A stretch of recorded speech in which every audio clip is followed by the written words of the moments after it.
हाँ तो सर हम लोग अब दोबारा लगभग कई लोग लिंक से जुड़ चुके हैं, तो फिर से मैं उस सवाल को दोहराना चाहता हूँ कि सामाजिक न्याय की अवधारणा के अंतर्गत जो वंचित सामाजिक समूह है या जो हाशियाकृत सामाजिक समूह है, उनकी भागीदारी को कैसे बढ़ाया जा सकता है। तो आप शिक्षा एक ऐसा माध्यम है जिससे उनकी सामाजिक भागीदारी को बढ़ाया जा सकता है, उसकी चर्चा कर रहे थे। तो मैं आपसे अनुरोध कर रहा हूँ कि उसी चर्चा को कंटिन्यू करें सर, प्लीज।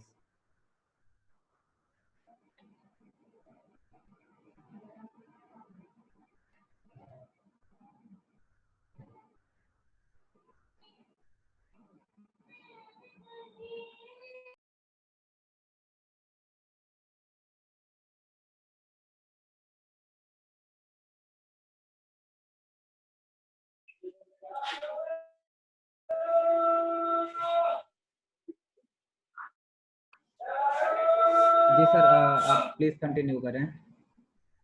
हाँ हाँ, मैं आपकी आवाज सुन पा रहा हूँ। जी जी सर, तो हेलो। जिस सवाल से हम लोगों ने छोड़ा कि ये है कि सामाजिक न्याय की अवधारणा के अंतर्गत जो सामाजिक समूह छूट गए हैं या जो मार्जिनलाइज्ड कम्युनिटीज हैं, तो इन सामाजिक समूहों की भागीदारी को कैसे बढ़ाया जा सकता है। अभी आप शिक्षा को एक माध्यम के रूप में इसकी चर्चा कर रहे थे, तो मेरा अनुरोध है सर इसी को कंटिन्यू करें इसके आगे। हाँ, तो ये मामला था कि शिक्षा से आपको नौकरी मिले। तो अगर मतलब आपको जमीन मिले, शिक्षा मिले, नौकरी मिले, लेकिन यह तब संभव है जब आप स्वस्थ रहे। तो इसलिए बहुत लोगों ने बात की कि स्वास्थ्य का अधिकार एक मूलाधिकार होना चाहिए। तो अभी स्वास्थ्य का अधिकार मूलाधिकार नहीं है, लेकिन राज्य ये कोशिश करता है कि जगह जगह अस्पताल बनाए। आप देखिए कि पूरे इस कोरोना संकट में जो सबसे बड़ा सवाल उभर कर सामने आया वह यह आया कि गरीबों की पहुंच जो है स्वास्थ्य सेवाओं तक ठीक से नहीं है, और स्वास्थ्य सेवाओं तक उनकी ठीक से पहुंच होने से पहले वह जाने या बीमारी कैसे फैलती है, उसका बचाव का साधन क्या है। तो जो व्यक्ति शिक्षित है, जिसको संचार माध्यमों तक पहुंच है, शिक्षा तक पहुंच है, वह तो आराम से अपना बचाव करने में सक्षम है। एक व्यक्ति जो अनुसूचित जाति का है, जो मध्य प्रदेश के किसी सुदूर इलाके में रहता था, दिल्ली गया, बंबई गया नौकरी करने, वहां फैक्ट्री में नौकरी कर रहा था, तो उसको इस बात की सूचना नहीं थी कि कोरोना से किस तरीके से लोग बीमार हो जाते हैं। तो पहली बात, उसकी सूचना तक पहुंच नहीं है। और अगर उसे सूचना तक पहुंच है कि कोरोना से ये हाथ धोने से आप इससे बच सकते हैं, तो हाथ धोने के लिए उसके पास साबुन खरीदने के लिए पैसा नहीं है, तो इसलिए वह उस और ज्यादा सुभेद हो जाता है, और ज्यादा वल्नरेबल हो जाता है। फिर उसके बाद उसकी अगर ये सोचे कि किसी प्राइवेट जगह पर वह जाके अपना जांच करा ले, तो उसे 4500 रुपया देना पड़ेगा। तो ऐसे में सामाजिक न्याय का मतलब एक तरीके से स्वास्थ्य का अधिकार, स्वास्थ्य के अधिकार की मांग भी शामिल उसमें हो जाता है कि आप हमें अस्पताल में निःशुल्क स्वास्थ्य चिकित्सा सुविधा प्रदान कीजिए। और अगर किसी को अस्पताल की सुविधा ठीक से नहीं प्राप्त है किसी भी समुदाय को, तो उसके लिए सामाजिक न्याय बेमानी हो जाता है। तो जिस जैसे जैसे आप मनुष्य के अस्तित्व का विस्तार करेंगे, उसके जीवन के बढ़ने की कोई बात करेंगे, वैसे वैसे सामाजिक न्याय का दायरा जो है बढ़ता जाएगा। आज के 10 साल पहले सामाजिक न्याय का मतलब केवल यह था कि आरक्षण पाना, सरकारी नौकरियों में आरक्षण पाना, शिक्षा में आरक्षण पाना। लेकिन अब आप देखिए पीयूष कि सरकारी नौकरियां जो हैं कम होती जा रही हैं। तो आपको अगर आरक्षण मिल भी गया और नौकरी जहां पहले 100 निकलती थी और अब निकलेगी 20, तो उसमें आपके हिस्से कितनी नौकरियां आएंगी। तो इसलिए सामाजिक न्याय के पैरोकारों ने ये कहना शुरू किया, और ये जायज भी है, कि हमें निजी क्षेत्रों में आप रोजगार दीजिए। आप देखिए कि सबसे ज्यादा रोजगार कहाँ है, निजी क्षेत्रों में। तो सामाजिक न्याय तब का मामला तब तक अधूरा रह जाता है कि जब तक आप निजी क्षेत्रों में आरक्षण नहीं देंगे। ऐसा कैसे हो सकता है कि एक समाज सरकारी क्षेत्र में तो कहता है कि गैर बराबरी है, और निजी क्षेत्र में गैर बराबरी कैसे नहीं हो सकती। तो निजी क्षेत्र में भी गैर बराबरी है, सरकारी क्षेत्र में भी गैर बराबरी है। और अगर सामाजिक रूप से आपको एक बराबरी वाला समाज बनाना है, तो आपको निजी क्षेत्र में और सरकारी क्षेत्र में दोनों में आरक्षण देना होगा। सबको स्वास्थ्य का अधिकार देना होगा, शिक्षा का अधिकार देना होगा। तो इस तरीके से सामाजिक न्याय की अवधारणा बढ़ती जाती है और वो भागीदारी तक में पहुंचती है कि आप जगह जगह पर उन्हें भागीदारी दीजिए, जगह जगह पर वो मौजूद हो। आप सबने अभी देखा होगा कि 2 दिन पहले की बात है कि झारखंड में एक महिला प्रोफेसर को वाइस चांसलर बनाया गया, और यह बात इसलिए ज्यादा चर्चा में आई कि भारत के किसी भी विश्वविद्यालय में अनुसूचित जनजाति का कोई भी व्यक्ति जो है वाइस चांसलर नहीं है। और मध्य प्रदेश, जहां की जनसंख्या में 20% के करीब लोग अनुसूचित जातियों के लोग हैं, तो ऐसा क्यों हुआ कि मध्य प्रदेश के विश्वविद्यालयों में जो भी हैं वहां पर आदिवासी समुदायों के लोग वाइस चांसलर क्यों नहीं हुए?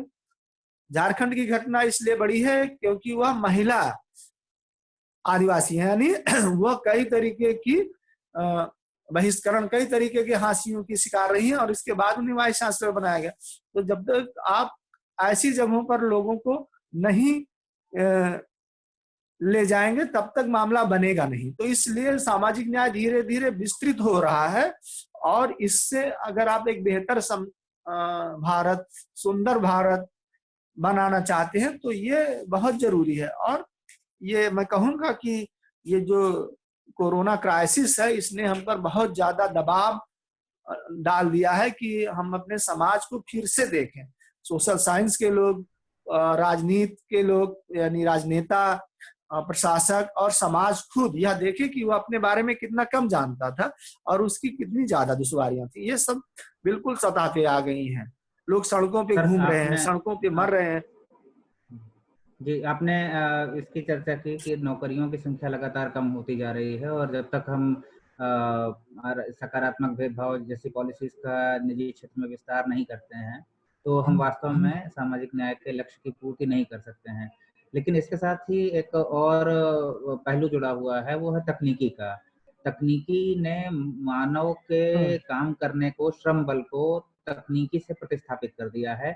यानी कि अब हम देखेंगे कि सर्व करने के लिए हमारे पास इंसान नहीं रोबोट होंगे, और इलाज करने के लिए हमारे पास डॉक्टर्स या नर्सेस के स्थान पर जहां तक संभव है वहां तक रोबोट होंगे।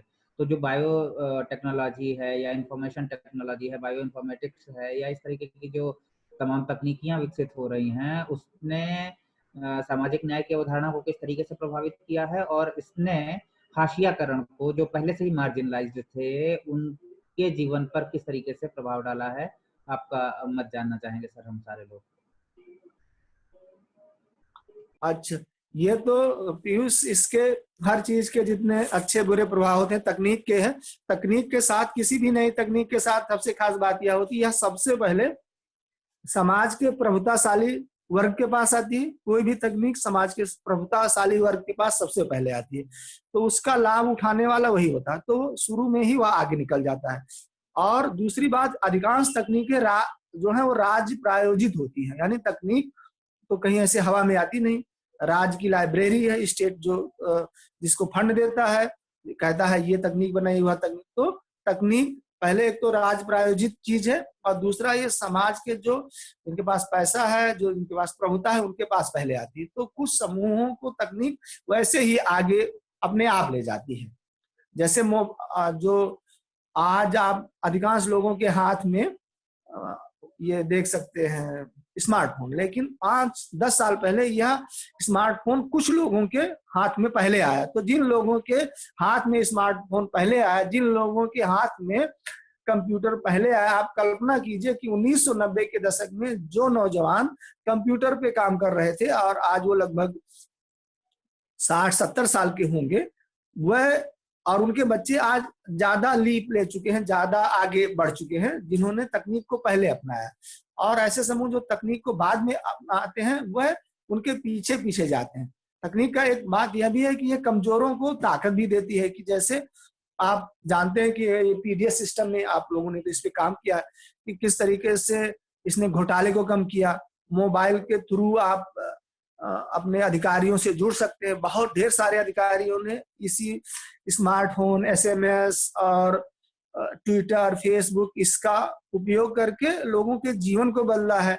इस कोरोना संकट में जिनकी आवाज कहीं नहीं पहुंच सकती थी, उनको इसी सूचना तकनीक के द्वारा लोगों से जोड़ा गया, लोगों ने उनकी मदद पहुंचाई। मैं खुद इसका मुझे अनुभव है कि एक महिला को जो कि गर्भवती थी, तो उनको बहुत दिक्कत हो रही थी, वो 8 महीने की थी इलाहाबाद में, और उनको रहने और खाने की कोई जगह नहीं मिल रही थी। तो यह एक मैंने अखबार में पढ़ा, ऑनलाइन अखबार में, और उसके बाद उस खबर को मैंने एक व्यक्ति को फॉरवर्ड की, उन्होंने एक राजनेता को फॉरवर्ड की, उस राजनेता ने उनकी जाके मदद की। ऐसे बहुत सारे अधिकारियों ने, व्यक्तिगत समूहों ने, एनजीओ ने, सहृदय नागरिकों ने लोगों की मदद की, और ऐसा हमेशा करते हैं। और प्राइमरी शिक्षा में आप सब देख रहे हैं, आप बता ही रहे थे टेलीमेडिसिन, तो यह लोगों की मदद तो करती है तकनीक, लेकिन जिसके पास पहले से ही ताकत है उसको तकनीक और ताकत दे देती है, और जिसके पास कम ताकत नहीं उसको थोड़ी सी ताकत दे देती है। एक पक्ष तो ये हो गया। दूसरा पक्ष ये है कि तकनीक हमेशा लोगों के पक्ष में नहीं होती। जैसे आप देखिए कि पीयूष आपने भी छोटे छोटे बाल कटा रखे हैं और मैंने भी, तो हम दोनों ने जो बाल काटे वो ट्रिमर से काटे, ठीक। हमने एक उससे मंगाया ट्रिमर ऑनलाइन वेबसाइट से, और खुद हमने अपना बाल काट लिया। मैंने अनूप का बाल काट दिया, अनूप ने हमारा बाल काट दिया। और यह ऐसा हुआ कि हम सब डर रहे थे कि कोरोना के कारण हम कहीं संक्रमित ना हो जाए, बाहर जाए, और बाहर दुकानें बंद थी। लेकिन सबसे बड़ी दिक्कत की बात यह है कि यह एक प्रेवलेंट प्रैक्टिस ना बन जाए, और अगर यह प्रेवलेंट प्रैक्टिस बनी तो जिस तरीके से हर शहर से, हर कस्बे से दर्जी गायब हुए, उसी तरीके से नाई गायब हो जाएंगे। तो मैं नहीं कहता हूं कि अगर कोई नाई का काम कर रहा है तो वो नाई का काम करे, लेकिन अगर कोई आदमी 50 साल से नाई का काम कर रहा है और उससे आप कोई नई शिक्षा नहीं ग्रहण कर पाएगा, नया कौशल नहीं ग्रहण कर पाएगा, तो उसको यह चीज छीन लेगी। तो इस तरीके से तकनीक बहुत सारे समुदायों का रोजी रोजगार छीन लेती है। आप बांस का काम करने वाले मध्य प्रदेश में जगह जगह आपको मिल जाएंगे। उनको प्लास्टिक की चीजों ने उनके रोजगार को छीन लिया। नदी में जो काम कर रहे थे, नाव चला रहे थे, मोटर बोट ने उनका काम छीन लिया। तो बहुत सारे ऐसे समुदाय हैं जो इक्का चलाते थे, उनका काम ऑटो रिक्शा ने छीन लिया। तो तकनीक कुछ लोगों का काम छीन लेती है, कुछ लोगों का काम दे देती है, और उसमें जो आगे बढ़कर तकनीक को अपना लेता है उसका जीवन बेहतर हो जाता है। तो आगे बढ़कर तकनीक को कौन अपनाता है? वही जिसके पास सूचना है। उभरती हुई तकनीकों को जो लोग आज अपना रहे हैं वह आगे जाएंगे, और जो उभरती हुई तकनीकों को आज नहीं अपना पा रहे हैं वो पीछे चले जाएंगे। तो सवाल सीधा है कि उभरती हुई तकनीकों को कौन नहीं अपना पाएगा? तो इसका जवाब बिल्कुल स्पष्ट है, उभरती हुई तकनीक को कौन नहीं अपना पाएगा? जो गांव में रहता है, जो भूमिहीन है, जो दलित है, ओबीसी है, पिछड़ा है, महिला है, एलजीबीटी है, मुस्लिम है, अल्पसंख्यक है, और जो इन सूचनाओं से दूर है, तो वो तकनीक के मामले में पीछे रह जाएगा। और वह तकनीक कैसे डेवलप हो रही है, कैसे उसके जीवन को बेहतर बनाएगी, इस जानकारी तक पहुंचने के लिए उसको क्या है कि उसको अपने उस हाशियाकरण से बाहर निकलना होगा, और उसको सामाजिक न्याय देना होगा इस सरकार को, समाज को, तभी मामला ये जाके आगे बढ़ पाएगा। सर, इसी से मतलब जुड़ा प्रश्न है कि वैश्वीकरण ने, कोविड संकट की चुनौतियों ने वैश्वीकरण के विचार पर प्रश्न चिन्ह लगा दिया है।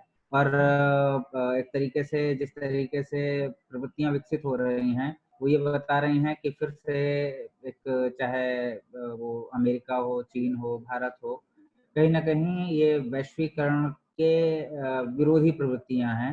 तो ये पहले वैश्वीकरण से क्या प्रभाव पड़े थे मार्जिनलाइज्ड कम्युनिटी पर, और अगर इस वैश्वीकरण का रोल बैक प्रोसेस शुरू हो गया है या शुरू होने की संभावना है, तो इस पर वंचित समूहों पर या हाशियाकृत समूहों पर क्या प्रभाव पड़े हैं? इसके बारे में आपका व्यू जानना चाहेंगे हम लोग।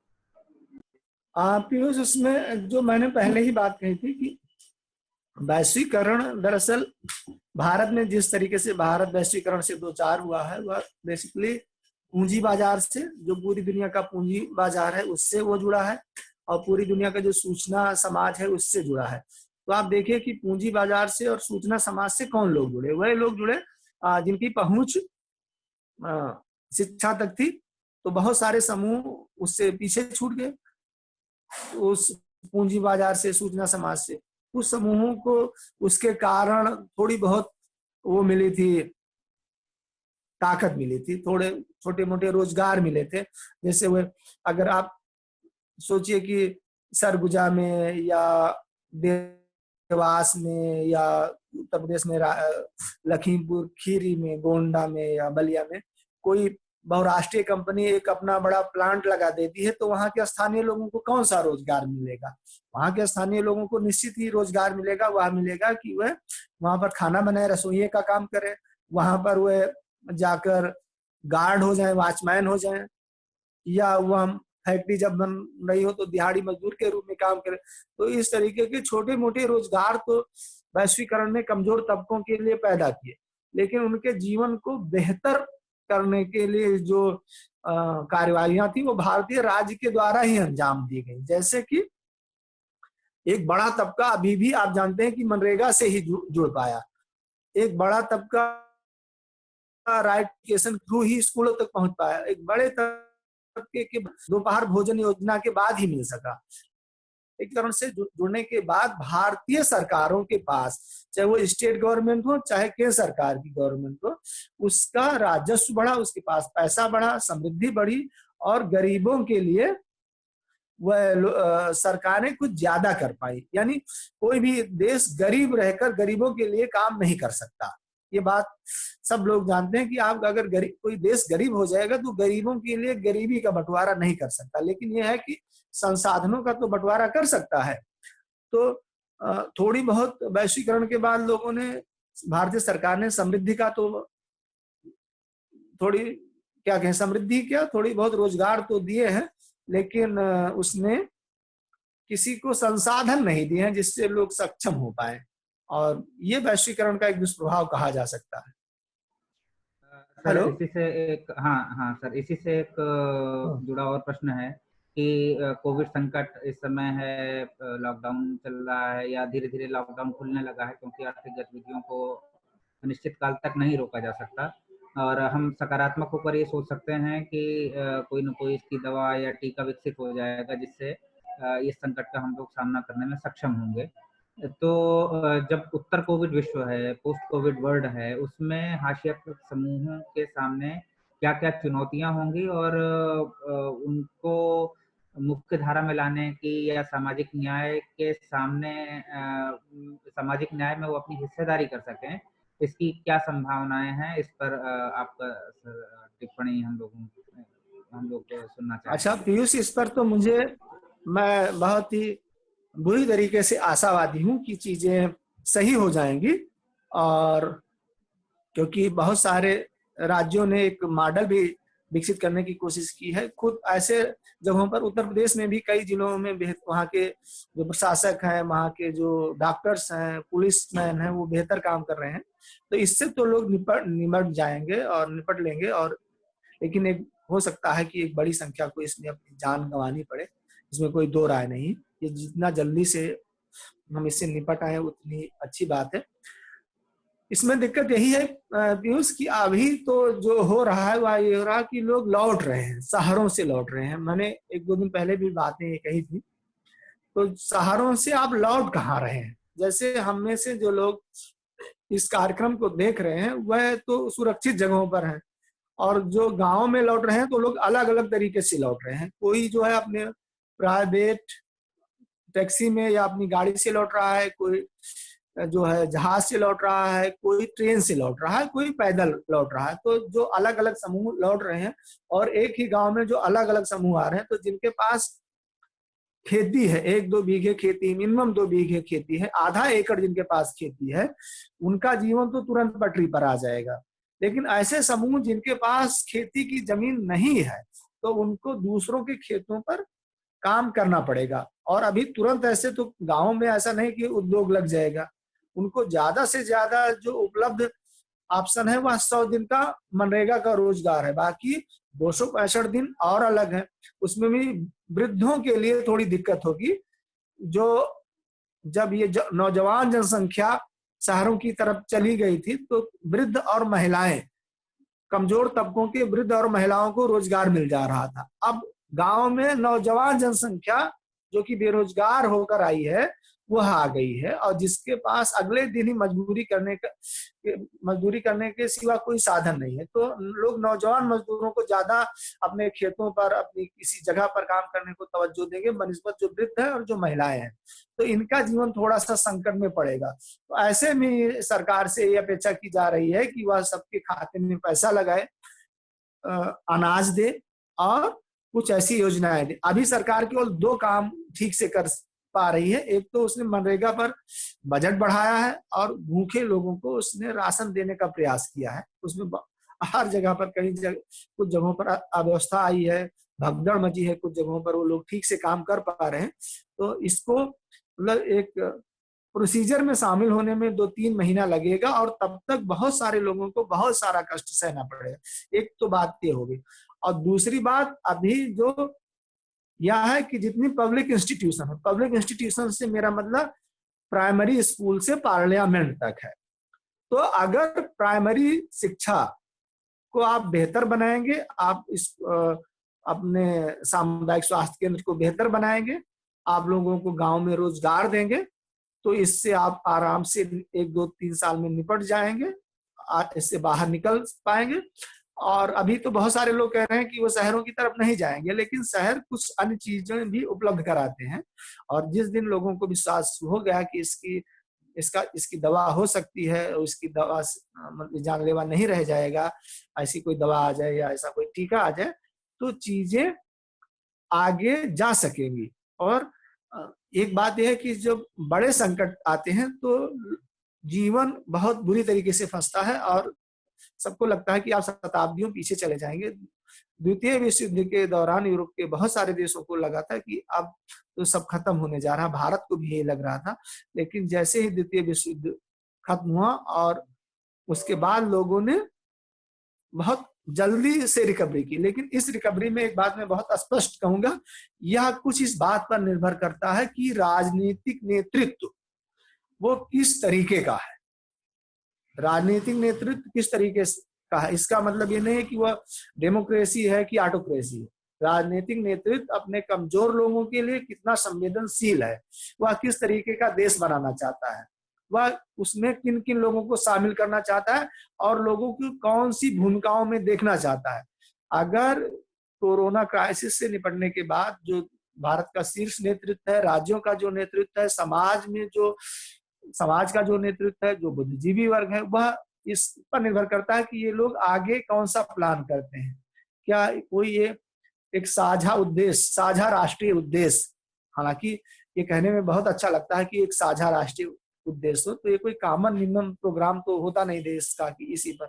अगर हम कोई साझा राष्ट्रीय उद्देश्य विकसित कर पाए, सभी राजनीतिक दलों के लोग हों, सभी जो उसमें जिम्मेदार पदों पर बैठे हुए लोग हैं, प्रशासक है, बुद्धिजीवी वर्ग है, समाज है, मजदूर वर्गों के नेता हैं, सभी समुदायों के लोग हैं, वो जब तक कोई साझा प्रोग्राम नहीं विकसित कर पाएंगे तो इससे रिकवरी होने में देर लगेगी। लेकिन अगर आप ये माने कि 3-4 साल में यह संकट गुजर जाता है और लोग एक साझा राष्ट्रीय उद्देश्य के लिए काम करना शुरू करते हैं, सरकारें बहुत सेंसिटिव होती हैं, उसकी प्राथमिकताएं जनता की तरफ हो जाएं, यानी शिक्षा, स्वास्थ्य, रोजी रोजगार, यह सब तो बहुत बढ़िया होगा। अब ऐसा नहीं है कि किसी को आप देखिए कि पूरी उच्च शिक्षा में देखिए कि किस तरीके के वेतनभोगी हैं जो पढ़ाते ही हैं। शिक्षा मित्र उनको बहुत कम मिलता है, अनुदेशक हैं उनको ऐसे ही लगभग मिलता है, फिर प्राइमरी का अध्यापक है, प्राइमरी में 2 तरीके के अध्यापक, फिर आप देखिए कि मध्य प्रदेश, उत्तर प्रदेश, हर जगह एक एडहॉक पे पढ़ा रहे लोग हैं, फिर रेगुलर पढ़ा रहे लोग, फिर असिस्टेंट प्रोफेसर और प्रोफेसर की तनख्वाह में जमीन आसमान का अंतर है। तो अब मामला ये नहीं कि तनख्वाहें बढ़ाई जाए, अब मामला यह है कि ज्यादा से ज्यादा रोजगार दिया जाए और ज्यादा से ज्यादा सरकारी रोजगार दिया जाए। मामला ये हो रहा है कि सरकारी रोजगार कम किए जा रहे हैं और प्राइवेट रोजगार ज्यादा दिए जा रहे हैं। तो जब तक ज्यादा से ज्यादा सरकारी रोजगार दिए ना जाए, सरकार समर्थित रोजगार ना दिए जाए, सरकार समर्थित सामाजिक उत्थान की योजनाएं ना लागू हो, लोगों को आगे बढ़ने के मौके सरकार जब तक नहीं दे, तब तक इससे आप निपट नहीं सकेंगे। और मुझे लगता है कि लोगों ने इस पर खूब आवाज उठाई है और एक प्रेशर ग्रुप निर्मित करने का प्रयास किया। और जैसे ही कोरोना क्राइसिस निकलेगी या खत्म होगी, तो ढेर सारे लोग रैलियां करेंगे, विरोध प्रदर्शन करेंगे सरकारों के खिलाफ। तो सरकार के लिए ये बहुत आसान बात नहीं होने जा रही। तो यह उस पर निर्भर करता है कि इससे जनता की तरफ से आवाज आए, जनता कुछ उसके उनको पलटने का प्रयास करे, नई सरकार बनाए, नए तरीके का कुछ रिजीम लाए। तो जो वर्तमान सरकारें हैं, इनको कुछ ना कुछ काम तो करना ही पड़ेगा, वो जनता के पक्ष में, तो इनको काम करना ही पड़ेगा। और हर धन्यवाद जगहों सर। पर सरकार जब बदलेगी, चाहे यही सरकार रहे या दूसरी, तो दूसरे तरीके के इनको रणनीति अपनानी पड़ेगी। तो आसान बात नहीं है, ना तो राजनीतिक नेतृत्व के लिए, ना जो समाज में लोग हैं, ना जो बौद्धिक लोग हैं, सबको सुधरना पड़ेगा और सबको जनता की ही तरफ जाना पड़ेगा। तभी इससे लोग आगे जा सकेंगे, मतलब इससे निपट सकेंगे, देश आगे बढ़ सकेगा। धन्यवाद सर। अब मैं अनुरोध कर रहा हूं कि जिसके पास सर से हमारा एक सवा घंटे के लगभग फ्रूटफुल डिस्कशन हुआ है, 1 घंटे तो लगभग बीत चुके हैं। तो मैं चाहता हूं कि जिनके सवाल हों वो चैट बॉक्स में लिख दें या फिर जो ग्रुप बना हुआ है उस पर डाल दें, जिससे उनके सवालों के उत्तर रमा सर दे सकें। और इस बीच में मैं कुछ टिप्पणियां पढ़ देता हूं, और टिप्पणियां पढ़ने के अलावा उनके अगर कोई इसमें सवाल आए हैं तो मैं उन्हें भी देख लेता हूँ। डॉक्टर मनमोहन लाल ने कमेंट किया इस पे कि सामाजिक न्याय कैसे मिलेगा, क्योंकि कुछ घुमंतु जाति या जनजाति के लोगों को न्याय, सामाजिक न्याय, आर्थिक न्याय, राजनीतिक न्याय आदि के संदर्भ में किसी प्रकार की जानकारी ही नहीं होती, या यूं कहें कि उन्हें यही पता नहीं होता कि विकास कहते किसे हैं। तो इस पर मैं आपकी अब शार्ट में टिप्पणी चाहूंगा। रमा सर। जो डॉक्टर मनमोहन ने जो सवाल पूछा है, वो बहुत ही मतलब बहुत जरूरी सवाल है। और ये जो अभी हम लोग ठीक अभी जो बात कर रहे थे, वह वही है कि जब तक लोगों को आप ठीक से बसने की जगह नहीं देंगे, बसाएंगे नहीं। और हमने अभी एक दो दिन पिछले दो दिन पीछे ये बात कही थी कि सरकार जो है लोगों को जमीन दे, घुमंतु समुदायों को उनकी सही से गणना की जाए, हमें पता नहीं कितने हैं, और उनको जमीन दे, जगह जगह आवासीय योजनाएं लागू की जाए, और तब वो जाके आगे आएंगी। और किसी भी एक समुदाय, एक पूरा समुदाय जहां पर कोई पढ़ा लिखा नहीं है, उसको बढ़ने में जो 20वीं शताब्दी का अनुभव है, उसमें 50 साल लगते हैं। आप देखिए कि झारखंड की एक महिला, आदिवासी महिला को जेएनयू में जगह मिली, वो जेएनयू में प्रोफेसर थी, वह भी कंप्यूटर साइंस की। और फिर वह एक यूनिवर्सिटी की वाइस चांसलर बनाई गई। तो वाइस चांसलर बनने में आजाद भारत में 70 साल लगे। और जबकि जो महिला वाइस चांसलर बनाई गई हैं, उनके पिता भी अध्यापक थे। तो किसी को, हेलो, गायब हो गया क्या? नहीं सर, गायब नहीं हुआ है, आप कंटिन्यू कर सकते हैं सर, प्लीज प्लीज कंटिन्यू। हाँ हाँ। तो किसी भी समूह को आगे बढ़ने के लिए 50 साल लगते हैं। और अगर बहुत ही कम्प्रेहेंसिव योजना बनाई जाए कि जमीन एक ही समय में 5 साल के अंदर जमीन दी जाए, शिक्षा दी जाए, और रोजी रोजगार की बात की जाए, वहां तक उनकी पहुंच सुनिश्चित कराया जाए, तो ऐसे समूहों को देश की मुख्य धारा में लाने के लिए कम से कम 2 दशक लगेंगे। अभी जो डॉक्टर मनमोहन जिन लोगों के बारे में बात कर रहे थे, तो उनमें 2 कमीशन गठित हुए हैं, रेणके कमीशन तो और इदाते कमीशन। तो इदाते कमीशन ने अपनी रिपोर्ट सौंपी है भारत सरकार को, और नीति आयोग ने कहा है कि हम उनको शिक्षा, रोजी रोजगार, इस सबसे अगर जोड़ेंगे तो 2030 या 32 तक वो मुख्य धारा में आ पाएंगे।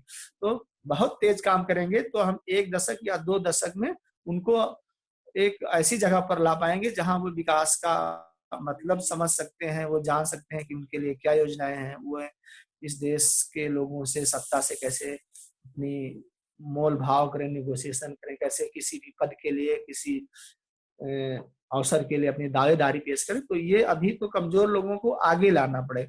ये समझ लीजिए पीयूष कि मैं एक बहुत ही वो करता हूं कि 2 तरीके के बच्चे होते हैं। एक जो ऐसे बच्चे जो बहुत ही कम समय में पैदा हो जाते हैं, 7वें महीने में, तो उनको 2 महीने का इंक्यूबेशन देना होता है और वह उसमें रखे जाते हैं, एक कृत्रिम वातावरण में उनको सांस दी जाती है, ऑक्सीजन दी जाती है, और जब वह 9 महीने के हो जाते हैं तब उनका पैदा होना माना जाता है और तब वह उन बच्चों की बराबरी कर पाते हैं। तो अभी तो ऐसे बहुत ढेर सारे समुदाय हैं जिनको विकास की, शिक्षा की ऑक्सीजन नहीं मिल रही है। तो कम से कम अभी आपको वह निश्चित पीरियड, कम से कम 10 साल ये करना होगा, तब उसके बाद ये मुख्य धारा के समाज के पिछड़े लोगों के बराबर आ पाएंगे। तो ये बहुत जरूरी है करना।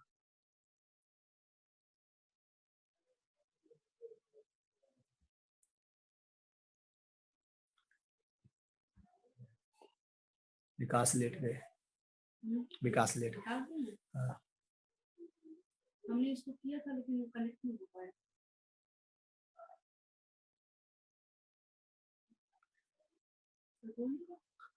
तो बोलना नहीं तो आपको तो अपना म्यूट कर देना।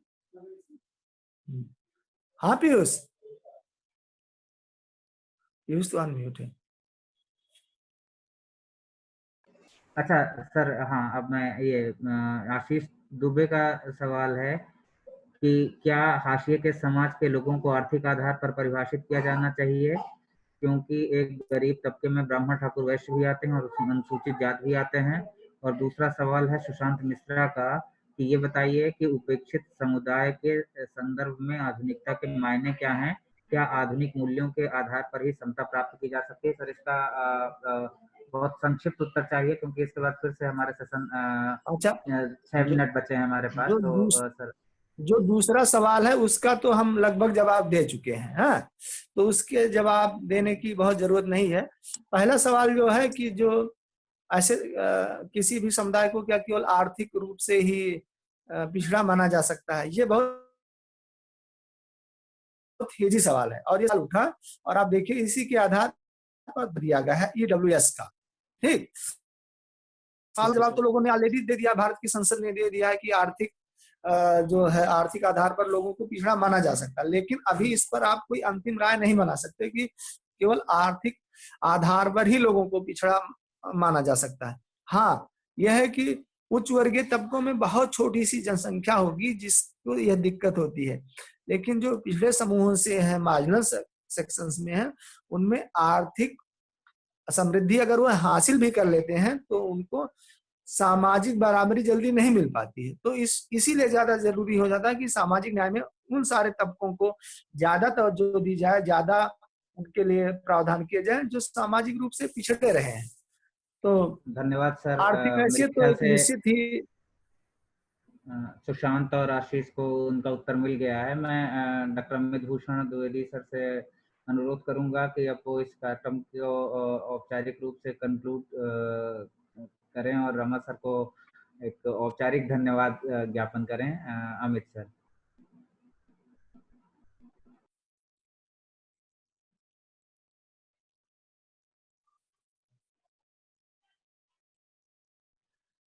हाँ तो मैं समझता हूँ कि हमारे बीच में MA और BA के स्टूडेंट के साथ साथ हमारे बहुत सारे फ्रेंड्स भी हैं और इसमें हमारे फेलो प्रोफेसर्स भी हैं।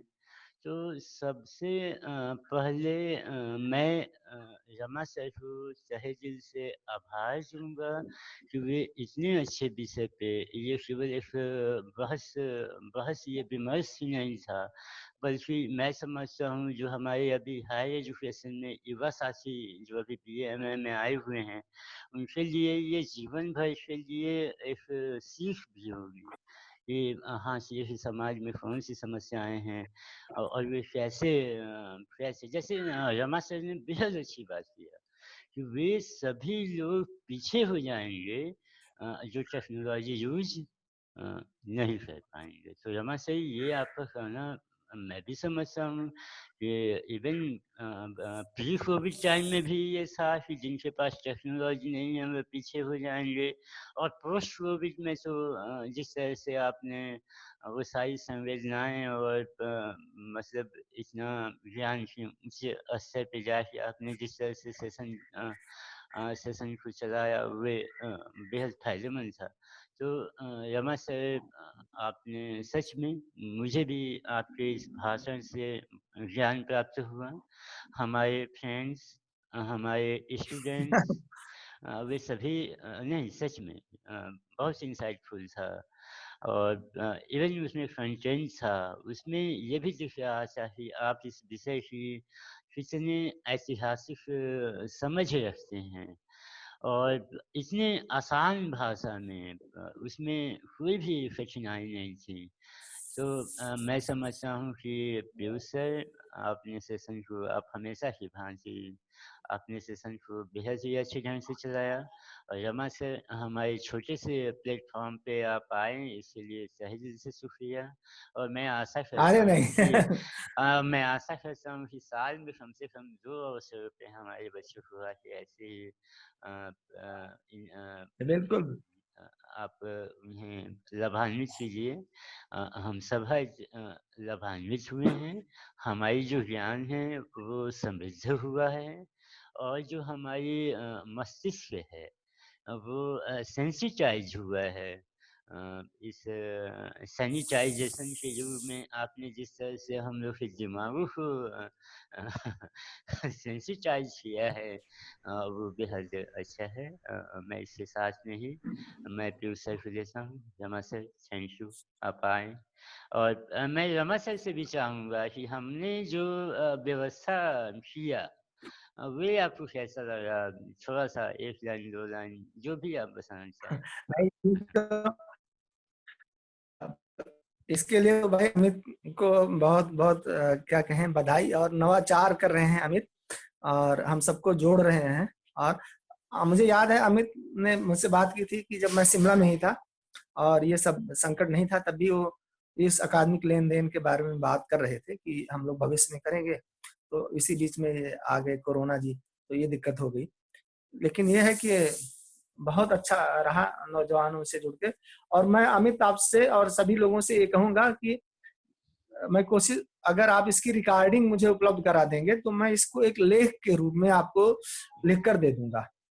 अगर जी इसकी रिकॉर्डिंग आप हमें मेल के रूप में उपलब्ध करा सकेंगे तो फिर इसको मैं एक एकेडमिक लेख के रूप में तो आपको लिख कर दे दूंगा, जिससे आप अपने छात्रों को के बीच इसे बांट सकते हैं। और ये मेरे भी काम का होगा कि अगर इस तो आप अपने छात्रों को बिल्कुल मैं फुटनोट के साथ और इसको बेहतर बनाते हुए उसमें जो सम बातें इधर उधर हुई हैं उनको दुरुस्त करते हुए मैं आपको दे सकूंगा। जी, आज हमारे पास वीडियो रिकॉर्डिंग उपलब्ध हैं, और हाई डेफिनिशन वीडियो है हमारे पास, और मैं कुछ ही दिनों में करीब आप 1 मिनट में सबको होने वाला है सर, बस जी। 1 मिनट से कम समय बचा है। हाँ, हाँ। हाँ, पीयूष आप समापन कीजिए। हाँ, तो सभी अच्छा लोगों को चलिए। धन्यवाद, और अगर ये मीटिंग लेफ्ट हो जाए तो इसके लिए कुछ हमारी तकनीकी सीमाएं हैं, उसके लिए सारे लोगों से क्षमा मांगते हुए, और रमा सर को धन्यवाद। सारे श्रोताओं ने हमें इतना ध्यानपूर्वक और इतना मन से सुनना, उन सबको धन्यवाद। हमारे साथ विद्वान साथी जुड़े हुए हैं, उनको भी धन्यवाद। और हम इस प्लेटफॉर्म को आगे कंटिन्यू करते रहेंगे। रमा सर का मार्गदर्शन हमें बीच बीच में मिलता रहेगा। ऐसे